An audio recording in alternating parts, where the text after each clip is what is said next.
राधे राधे महाराज जी। महाराज जी आपके चरणों में कोटि कोटि प्रणाम। महाराज जी आप कह रहे हैं कि आपने कहीं से गुरु धारण किए थे, उनकी नजर घर परिवार की बहन बेटियों और धन पर थी। हमें बाद में पता लगा वो एक तांत्रिक थे, फिर हमने उनसे छोड़ने का कोशिश किया, बट उन्होंने कहा कि मैं घर को बर्बाद करके रख दूंगा अगर तुमने मुझे छोड़ा। महाराज जी ऐसी भगवान सबके मालिक हैं, वही सृष्टि का सृजन करते हैं, वही पालन करते हैं, वही लय करते हैं।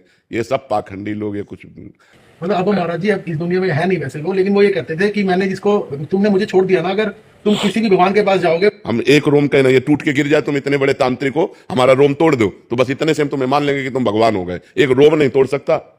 त्रिभुवन में कोई ऐसा पैदा नहीं हुआ कि भगवान के विधान को कोई बदल दे बच्चा। और फिर ऐसे पाखंडी और जो ऐसे नीच प्रवृत्ति बहनी बेटियों पर दृष्टि रखने वाले इन बिल्कुल ऐसे लोगों को एक बार अच्छे से समझ लो कि ये वेश ऐसा है, इसमें बड़े से बड़ा पापी भी छुप सकता है। जब हनुमान जी द्रोणागिरी जा रहे थे संजीवनी बूटी लेने के लिए, तो उनको रोकने के लिए इसी वेश का सहारा लिया। कालनेमी ने नहीं लिया था, साधु वेश का है। तो बहुत से कालनेमी इस वेश का सहारा लिए हुए अपने जीवन का पोषण करने की, वासनाओं की पूर्ति की बात करते। बकाया साधुते होए न कारजानी। अगर भगवान का भक्त है तो कभी अमंगल नहीं हो सकता, और ये भाषा नहीं निकल सकती, और ऐसी चेष्टा नहीं हो सकती। हम ये मानते हैं कि जैसे साधु साधक कभी नया है, उससे गलती हो सकती है, लेकिन वो रोएगा, वो जलेगा, वो भगवान से प्रार्थना करेगा कि मेरे से अब दोबारा गलती ना हो। आपसे गलती हो गई तो आपसे क्षमा मांगेगा, आपके पैर पकड़ेगा। वो ये नहीं कहेगा कि मनमानी आचरण कर रहे हैं, करने दो, नहीं तुम्हारा नाश कर देंगे। न ऐसे को थप्पड़िया देना चाहिए। महाराज जी अभी कोई भी परिवार में परेशानी होती है तो वही याद आते हैं कि नहीं नहीं, ऐसा नहीं। तो क्या तुम्हारे परिवार में परेशानी होती है और किसी के परिवार में परेशानी नहीं होती? सब कोई संसार में परेशान है। कभी अच्छे कर्मों का फल सुख आता है, कभी बुरे कर्मों का फल दुख आता है। कोई ऐसा नहीं बच्चा। तो प्रभु इससे बाहर कैसे निकलेगा? नाम जप करो, नाम जप से मंगल होगा। इतनी परेशानी हुई है कि बच्चों के रिश्ते भी बंद हो गया। भगवान का नाम जप करो। भगवान का नाम जप करने से ही सर्व अमंगल नष्ट हो जाते हैं। जितनी विपत्तियां हैं सब नष्ट हो जाती है। नाम जप करो। हमारे पूर्व के पाप हमें कष्ट दे रहे, कोई तांत्रिक नहीं कष्ट दे रहा है। कोई भी तांत्रिक ऐसा नहीं है कि हमें हमारे कर्म के विपरीत हमको दंड दे सके। ये बात ध्यान रखना। हम बहुत मतलब बचपन से सब मिले जुले, सब खुद देखे हुए। वो ये बोलते थे कि आप कितना मर्जी अच्छा कर्म कर लो, तुम्हारा अच्छे कर्म का फल मैं ले जाऊंगा। तो वो भगवान है क्या? कोई भगवान है? कोई भगवान है? हम तुम्हारा चश्मा नहीं ले सकते। तुम्हारे पुण्य करो यार। ये सब बकवासी लोग हैं, ये सब ड्रामेबाजी लोग हैं। ऐसे ड्रामेबाजी, असत्य भाषण करने वाले प्रपंची व्यभिचारी लोगों पर ऐसी आस्था। महाराज जी लोग बहुत फंस जाते हैं महाराज। कुछ चला, कुछ बोल दिया उसमें, मतलब ये बहुत बड़ा चल रहा है महाराज जी।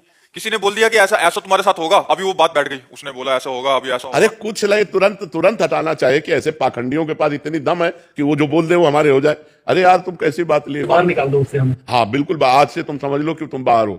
जैसे उसने कहा था ना कि हम तुम्हारा बिगाड़ देंगे, हम आज से कहते हैं कि तुम्हारा कोई बाल बाका नहीं कर पाएगा। नाम जप करो। राधा राधा, कृष्ण कृष्ण, हरि हरि, शिव शिव, जो नाम आपको प्रिय हो। हाँ, राधा राधा राधा राधा राधा, जहां राधा वहां कोई बाधा नहीं। यार कोई नहीं परेशान कर सकता।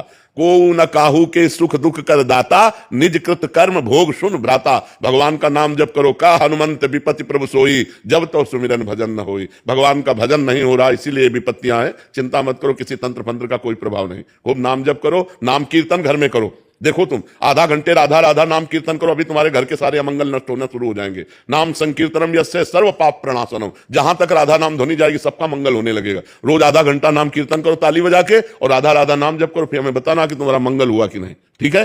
हाँ। सुहाना जी लखनऊ से। जब भूतकाल की बातें आज को प्रभावित करती हैं, जिसके कारण महाराज जी बहुत ओवर थिंकिंग होती है और भविष्य के बारे में सोचकर आज भी खराब कर लेते हैं, तो महाराज जी ऐसी स्थिति में हमें क्या करना चाहिए? नाम जप करना चाहिए। जब वर्तमान में आप राधा राधा जपेंगे तो आपका भूत भी पवित्र हो जाएगा और भविष्य मंगलमय हो जाएगा, भविष्य आनंदमय हो जाएगा। वर्तमान के मंगल के लिए कुछ पाठ करो, जैसे गोपाल शास्त्र नाम, भक्त नामावली, भगवान श्री राम, भगवान श्री कृष्ण के बहुत से स्तोत्र हैं, उनका पाठ करो। भगवान शंकर के बहुत से नाम हैं, शास्त्र नाम हैं। भगवान शंकर की बहुत सी 40 स्तुति हैं, उनका पाठ करो, नाम जप करो। और दूसरों के प्रति हमारा गलत व्यवहार ना हो पावे, ये सावधानी रखो, तो आनंद हो जाएगा। पीछे जो हमसे पाप हुए हैं वो नष्ट हो जाएंगे। आगे पाप होने की संभावना नहीं, क्योंकि वर्तमान हम बहुत अच्छा कर रहे हैं, तो हमारा आगे का भविष्य बहुत अच्छा होगा, आनंदमय हो जाएगा। जीव दुखी तो ओवर थिंकिंग में ही है, परेशान तो इसी बात में है ना। हाँ, तो उसी को हमें रोकने के लिए नाम जप करना चाहिए। खाली समय तो फालतू का चिंतन होगा, भूत का चिंतन, भविष्य का चिंतन होगा। अगर हम राधा राधा राधा करते हुए और कार्यरत रहना चाहिए।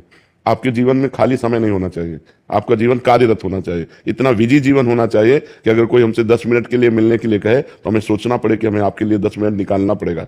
मतलब इतना हमारा बिजी जीवन होना चाहिए। अब जैसे हम लोग है ना, 1 मिनट का समय नहीं है, हर मिनट तय है, इस समय ये, इस समय ये, इस समय। और जब अपना खाली समय तो हमारा पर्सनल दिनचर्या है, ये पाठ करना है, ये जप करना है, ये आसन में बैठना है, इतनी देर, ऐसे हम बिजी रहे तो ओवर थिंकिंग के लिए कोई समय ही नहीं रहेगा। महाराज जी, लेकिन अगर नाम जपते समय भी चीजें याद आने लगी, नाम ध्यान, जैसे हम नाम जप कर रहे हैं तो साइड में रील आएगी, जो हमारे मन में भरी हुई रील है वो आएगी, वो आ नहीं रही। नाम जप जा रहा है और वो निकल रही। नाम जब हमारे मन में समा रहा है और मन में समाई हुई भूत भविष्य गंदी बातें, अच्छी बातें, वो सब साइड से निकलती चली जाएंगी। जैसे हम नाम जप कर रहे हैं ना, और साइड में चिंतन चल रहा है, चाहे भूत का चाहे भविष्य का, तो वो कूड़ा करकट सब निकल रहा है और नाम में अच्छाई समा रही है। क्योंकि हम नाम जप कर रहे हैं तो नाम की अच्छाई मन में समा रही है, मन हमारा निर्मल हो रहा है। देखना आप करो तो वो धीरे धीरे धीरे धीरे सब ठीक हो जाएगा। हिमांशु जी, लखनऊ से। राधे राधे महाराज जी। महाराज जी, मैंने आपका वीडियो देखा यूट्यूब पे, आपने कहा कि जो राधा किशोरी के 28 नाम का जप कर ले उसकी सारी मनोकामनाएं पूरी हो जाती हैं। महाराज जी, मैं रोज 108 बार राधा किशोरी जी के 28 नामों का जप करता हूँ। महाराज जी, इतना बहुत है या मैं और जप बढ़ाऊं? हम तो कहेंगे और बढ़ाओ। जब तक आपका पूर्व पाप स्टॉक है, जैसे पूर्व पाप स्टॉक आपका 500 ग्राम है और आपका भजन 50 ग्राम है, तो 450 ग्राम अभी आपको क्रॉस करना पड़ेगा। जब 500 के ऊपर क्रॉस हो जाएगा तब आपका मंगल शुरू हो जाएगा, जो चाहोगे वो होना शुरू हो जाएगा। पर पहले 500 को आपको डिलीट करना पड़ेगा, जो आपका पाप जमा है उसे डिलीट करना। तो लोग इस रास्ते को जान नहीं पाते, तो बात नहीं, बात आपकी बन रही है। वो जो आपका स्टॉक लगा हुआ है उसको वो डिलीट कर रहा है, लेकिन इतना भी नहीं हो पाया कि सब डिलीट हो जाए। और जब सब डिलीट हो जाएगा तो सब आनंद प्राप्त हो जाएगा। इसलिए हिम्मत करके, चाहे जितना कष्ट मिले, आप नाम जप करते ही रहो, नाम बढ़ाते ही रहो। तो जिस समय वो आपका पूर्व पाप नष्ट होगा उसी समय आपको आनंद प्राप्त हो जाएगा। और जब तक वो रहेगा तब तक असफलता, विपत्ति, चिंता, उद्वेग, ये वो देता रहेगा आपको। तो और बढ़ाओ नाम। जब खाली समय में रहो तो बस क्या, राधा रासे श्री रमना कृष्ण मंत्र, हाँ, हर सब शुरू करते रहो। ठीक है, बहुत उत्तम बात है, बहुत सिद्ध बात है। वो ये 28 नाम राधा किशोरी को जो जपता है, सिद्ध बात है। वो मरेगा तो भगवान को प्राप्त होगा और जीवित में सारी कामनाएं उसकी पूर्ण होंगी, पर पहले पाप नष्ट होना चाहिए। अब वो कितना स्टॉक अपने को पता नहीं है ना, अपने पूर्व के पापों का स्टॉक कितना है अपने को तो पता नहीं, लेकिन नाम जब करते रहे वो नष्ट हो जाएगा, तब हमारा मंगल शुरू हो जाएगा। आज मान लो आज शरीर छूट गया तो जितने नाम जप किए ये आपके अविनाशी जमा है, वो आपका मंगल करेंगे, वो आपका उत्थान करेंगे, वो आपकी उन्नति करेंगे। अगला जन्म आपका बहुत आनंदमय होगा। तो इसमें घाटा तो है ही नहीं। अच्छा, पैसा लगता नहीं, आराम से जबान केवल घुमानी है, धीरे धीरे धीरे धीरे नाम जप बढ़ाते चले जाओ, जहां पाप नष्ट हो गए आनंद आ जाएगा। महाराज जी, आप जिन कार्यों के लिए मना करते हैं वो सारे कार्य मैंने किए हैं, आपकी कृपा से 2 साल से बंद कर दिए हैं। महाराज जी, बस ये पूछना चाहते हैं कि हम जैसे नीच का अभी भी उद्धार हो सकता है नाम जप से? बिल्कुल बिल्कुल। अब लो नशानी अब ना नशे हो। यदि हम अंदर से सोच लें कि अब जैसे आपने कहा 2 वर्ष से आपने छोड़ दिया, अब नाम जप करें तो नाम जप के प्रभाव से पूर्व सारे पाप नष्ट हो जाते हैं। पर अगर हम पुनरावृत्ति करेंगे तो फिर ठीक नहीं रहेगा।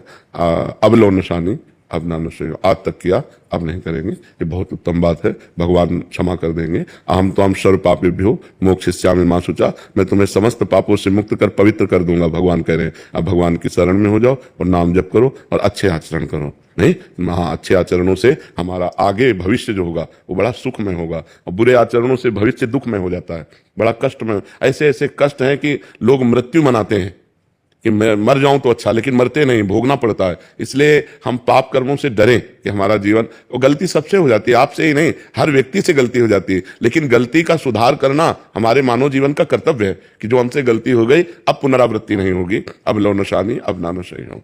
जी, संदीप ग्रेवाल जी, श्री हरिवंश। महाराज जी, महाराज जी, मेरा प्रश्न है कि प्रभु कृपा से मुझे शास्त्रों के स्वाध्याय में रुचि है, जिसके चलते मैंने समस्त पुराण व साधक संजीवनी, भक्तमाल, गर्ग संहिता, रामचरितमानस आदि शास्त्र ले रखे हैं, किंतु शास्त्र स्वाध्याय के समय नाम जब छूट जाता है। नाम वो एक नहीं, वो एक ही बात है। लेकिन शास्त्र स्वाध्याय का फल है भगवत प्राप्ति। वो अपने आप में पूर्ण पवित्रता हृदय को प्रदान करता है शास्त्र स्वाध्याय।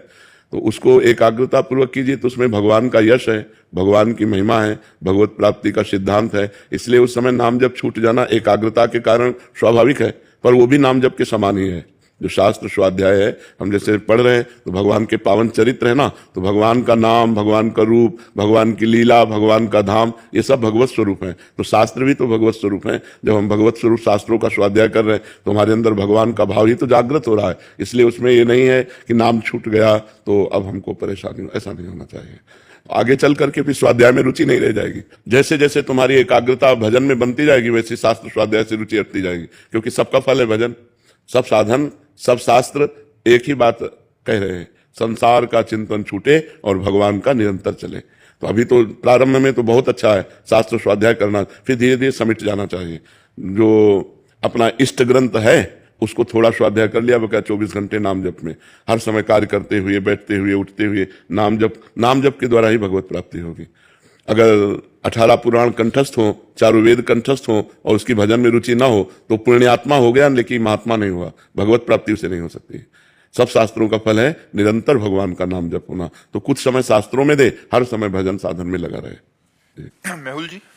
राधा राधे राधे महाराज जी। महाराज जी, कभी कभी सत्व गुण में और कभी कभी रजोगुण में जीता हूँ। जब भोगता हूँ तो मजा आता है, फिर अफसोस होता है सब बर्बादी कर दी। सतोगुण में रहने के लिए ज्यादा से ज्यादा मैं क्या करूँ महाराज जी? वैसे भोगों में मजा आता है, मुझे तो ये बात बस जैसे नशे में आदमी शराबी नाली में पड़ा मजा लेता है, उसको मजा लगता है। लेकिन देखो ना कितनी घृणित दशा होती है शराबी पुरुष की। ऐसे ही वासना का नशा चढ़ गया है, वासना का नशा, इसलिए नहीं उल्टी हो जाए, तुम जिसे मजा कहते हो वमन हो जाए। अपवित्र बुद्धि है, अपवित्र मन है, इसलिए ऐसा अनुभव हो रहा। ऐसा सबको अनुभव होता है, तुम्हें ही नहीं। जब अपवित्र मन होता है, अपवित्र बुद्धि होती तो नहीं तो ऐसे छी, अंदर से ऐसी घृणा हो जाएगी, छी नहीं अब कछुनाथ न चाहिए मोरे प्रभु, अब ये गलत मार्ग, ये विषय भोग, ये संसार के सुख नहीं, अब मुझे आप अपना सुख प्रदान करें। जब पवित्र बुद्धि हो जाएगी, अपवित्र मलिन बुद्धि में तो फिर ये सब अच्छा है। फिर अफसोस भी तो होता है बाबा जी कि ये गलत टाइम वेस्ट कर दिया। हाँ, ये उत्तम बात है। अभी पूरी पवित्र बुद्धि नहीं हुई है, जब पूरी पवित्र हो जाएगी तो पहले ही जो थोड़ा पवित्र होती है और ज्यादा अपवित्र होती है तो वो बाद में पश्चाताप करती है। भोग के समय तो सहयोग कर देगी और इसके बाद पश्चाताप करेगी, यार ऐसा क्यों किया।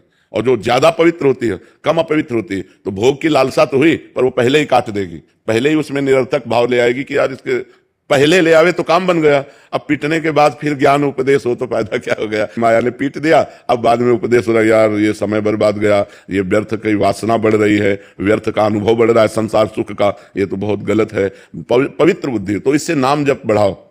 जितना नाम जब बढ़ाओगे उतनी बुद्धि पवित्र होती जाएगी। और पवित्र बुद्धि का लक्षण उसे रमा विलास राम अनुरागी तजत बमन जिम जन बड़भागी। वो बड़भागी भगवान के भक्तजन लक्ष्मी के वैभव विलास को वमन की तरह त्याग देते हैं। कितने दिन का है, कितने दिन का है। अभी शरीर छूट जाए तो क्या है आपके पास? जो भजन किया, जो भगवान का चिंतन किया, जो अच्छे कर्म किए, जो बुरे कर्म किए, वही वो है आपके पास।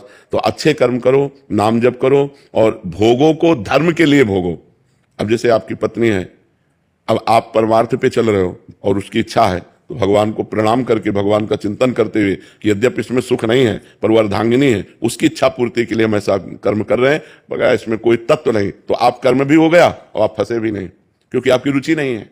ऐसे भोगों को धर्मयुक्त भोगने से भगवान की तरफ हम बढ़ सकते हैं। नहीं तो प्रायः पूरा संसार, कोई बिरला ही एक दो ऐसा होगा जो इन भोगों में अरुचि करके निकल पावे। नहीं तो कोई भोग रहा है रुचि पूर्वक और कोई रुचि है पर भोग नहीं मिल रहा है। कोई रुचि है पर भोग इसलिए नहीं भोग रहा कि हमें भगवान की प्राप्ति करनी, पर रुचि है। कोई विरला ऐसा होगा जिसकी भोगों में रुचि नहीं है और भगवान प्रिय लग रहे हैं। इसलिए नाम जप करो और आगे बढ़ो। शीतल जी। श्री हरिवंश महाराज जी। महाराज जी, आपके चरणों में कोटि कोटि प्रणाम। महाराज जी, कण कण में भगवान हैं, तब एक ही समय में करोड़ों अरबों के मन में कैसे सुन समझ लेते हैं? वे अपनी लीलाएं भी उसी समय ही करते हैं, समझ। क्योंकि इंद्रियाणाम मनश्चास्मि, वही मन बने हुए हैं। इंद्रियों में मन मैं हूं, भगवान कह रहे ना। तो तुम कहते हो मन की सुन कैसे लेते हो? वो मन ही बने हुए हैं, वही मन बने हुए हैं, सबके मन वही बने हुए हैं। जैसे एक शीशा में देखो तो हम अकेले, और करोड़ों शीशा तोड़ करके मकान बना दो और उसमें देखो तो तुम ही दिखाई दोगे ना। तो अब करोड़ों दिखाई दे रहे हो लेकिन हो तुम ही, है नहीं? ऐसे ही एक भगवान सच्चिदानंद, एक करोड़ों शरीर दिखाई दे रहे और वो सबके अंदर बैठा हुआ है, सबकी सुन रहा है। हम लोग प्राकृतिक बुद्धि वाले हैं, हमारी प्राकृतिक श्रवणेंद्रिय है, तो 100 आवाज हम एक साथ नहीं सुन सकते। वो 1 अरब आवाज एक साथ सुनकर 1 अरब लोगों को एक साथ उत्तर दे देगा। इसीलिए वो भगवान है, इसीलिए वो परमात्मा है। समझ रहे ना? तो उसकी सामर्थ्य तो अनंत है, उसकी सामर्थ्य अनंत। वो अंगुली से सुन सकते हैं, जबकि अंगुली में श्रवणेंद्रिय थोड़ी त्वगेंद्रिय है, वो अंगुली से सुन सकते हैं। वो कान से खा सकते हैं, वो पैर से सूंघ सकते हैं। सच्चिदानंद है, सब कुछ सच्चिदानंद में सामर्थ्य होती है। अपने लोग प्राकृतिक केवल काने से सुन सकते हैं, और 100 आवाज एक साथ हो रही हो तो हम पहचान नहीं सकते कि कौन क्या बोल रहा है।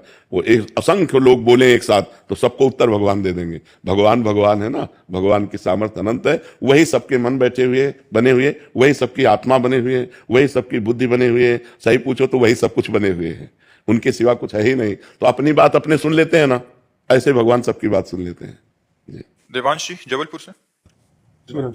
श्री राधे महाराज जी। महाराज जी, किसी अन्य के द्वारा किसी भी कारण से या अज्ञानवश अपने इष्ट की निंदा सुनने से क्या मैं पाप का भागी बनूंगा? हाँ, पक्का बनोगे, नहीं सुनना चाहिए। संत शंभु श्री पद अपवादा, कही सुनी तहां असमर ज्यादा, काटी जीव तासु जो बसाई, श्रवण मुंदी न तो चले पराई। सिद्धांत है, यदि कोई हमारे संत की, गुरुदेव की, इष्ट की निंदा कर रहा है तो या तो हमारी दम हो तो उसकी जबान बंद कर दें, और अगर वो दंडता करता है तो कान में अंगुली डालो और भाग लो, निकल लो। लड़ाई झगड़ा करने की जरूरत नहीं, पर बड़े चैन से सुनोगे तो जो दुर्गति निंदा करने वाले की होती है वही दुर्गति निंदा सुनने वाले की होती है। इसलिए सुनने से भी बचना चाहिए, सुनना भी पाप है। लीलावती देवी जी छत्तीसगढ़ से। श्री हरिवंश महाराज जी। महाराज जी, श्री जी की कृपा से पिछले वर्ष वृंदावन आना हुआ। परिक्रमा मार्ग में इस शरीर के पति का परिक्रमा करते हुए देवरा बाबा मार्ग में कार एक्सीडेंट के कारण उनका शरीर वहीं शांत हो गया। गुरुदेव, मेरा प्रश्न है कि श्री ये तो बहुत बढ़िया बात हुई। वो केवल देखने मात्र के लिए बात हुई कि शरीर जो है एक्सीडेंट से छूटा, लेकिन बहुत बड़ी जगह छूटा। अकाल मृत्यु तो नहीं? नहीं नहीं नहीं नहीं, उनको भगवत प्राप्ति होगी। भगवान के धाम में शरीर छूटा, उनको भगवत प्राप्ति होगी। धाम की एक अपनी महिमा है, कारण कुछ भी बने उसका शरीर छूटेगा इस रज में, तो रज का एक कण स्पर्श हो जाए वृंदावन की रज का, घोर पापी हो तो उसे भगवान की प्राप्ति हो जाएगी। पूज्य राधा बाबा ने अपनी वाणी जी में लिखा कि वृंदावन की रज मुख में चली जाए या शरीर में कहीं लगी हो और शरीर छूटे तो उसे भगवत प्राप्ति होगी। प्रिया प्रीतम का ये प्रेम रस प्रदान करने की दिव्य शक्ति संपन्न रज है।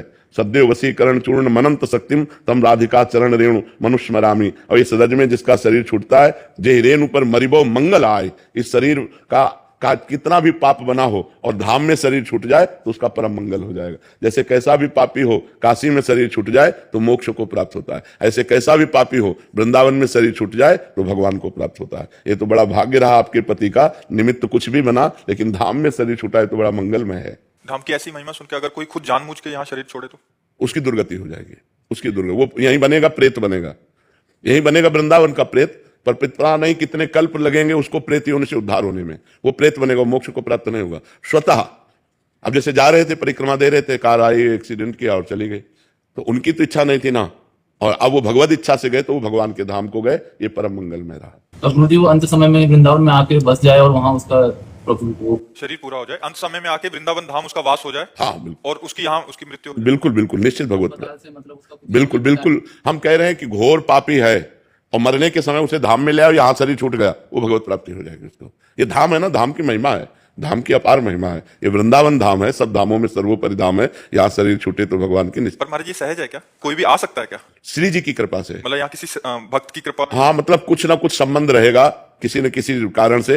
जैसे मान लो वृंदावन तीर्थ की भावना से आए और यही शरीर पूरा हो गया, भगवान की प्राप्ति हो गई। ये तो न जाने कौन से गुण पर दयानिधि रीझ जाते हैं। अब इसको तो नहीं कहा जा सकता कि घोर पापी था, ऐसा कैसे हो गया। भगवान की कृपा किसी पर कभी भी कहीं भी कैसे भी हो सकती है। कृपा के लिए कोई नियम थोड़ी है, वो कभी भी कहीं भी किसी पर कैसे भी हो सकती है। एक वैष्णव थे महाराज जी, उन्होंने पूरा जोर लगा लिया कि वो अंतिम समय था उनके पिताजी का, बट वो भाई इतने अड़ गए कि मतलब वो पूरी लड़ाई हो गया, बट आ नहीं पाए महाराज जी। एक वो है और एक कृपा से ऐसा संयोग बैठ जाता है। बिल्कुल बिल्कुल बिल्कुल, बहुत बहुत भगवान की असीम कृपा से होगा।